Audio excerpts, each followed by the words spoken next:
Kenny Green, Raw Perspective, Concrete and Steel, keeping it good and raw. I'm out in the country doing a little work.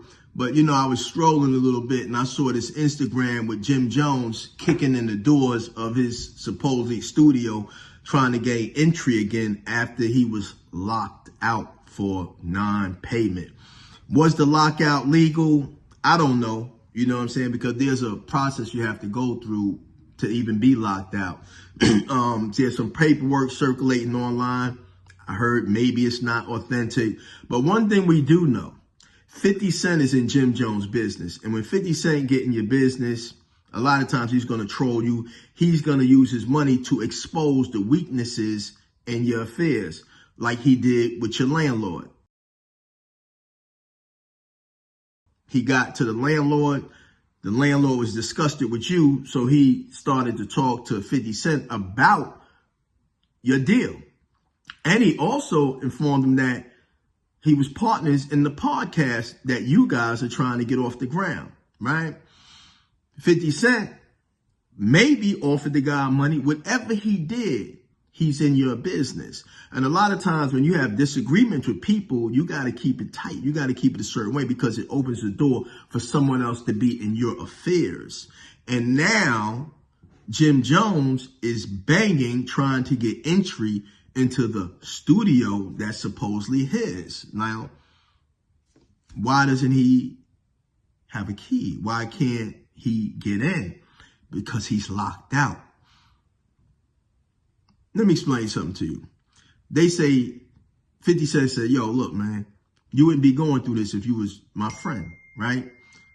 Jim Jones supposedly wired $200K. A lot of you guys have experienced $100,000, millions of dollars.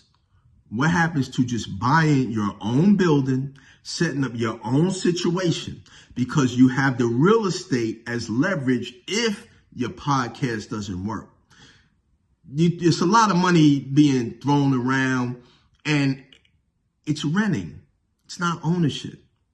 And how do you give a person part of your podcast that you're trying to build and get off the ground?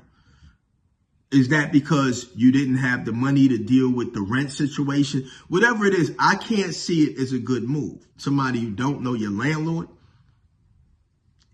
and then he's uncertain because you can't really pay the bills. If you was paying the bills, we wouldn't be here, Mr. Jones. It's not a good look, man. And at 50-something years old, you know, like they say, I don't know all of the business, but you just had a foreclosure on your home in Jersey. So sometimes you look at people and sometimes it's bad move after bad move. You know what I mean? And as young people coming up and mid-age people coming up, ownership. If you're going to open up a club, a podcast, try to own your location because they will allow you to build it up and then raise the rent so high that you cannot afford it. And now whatever you establish there, it's theirs. They can come right behind you, similar situation. You already created the traffic. You already created everything. And now all they got to do is just put someone else in there that of their liking and maybe their self, and now they're up and running of what you built. Own the real estate. When you dealing with 200, 300, 400 grand, own the real estate because that is part of the package. If you have to sell, if it don't work out, you could rent it and do something different with your concrete and steel.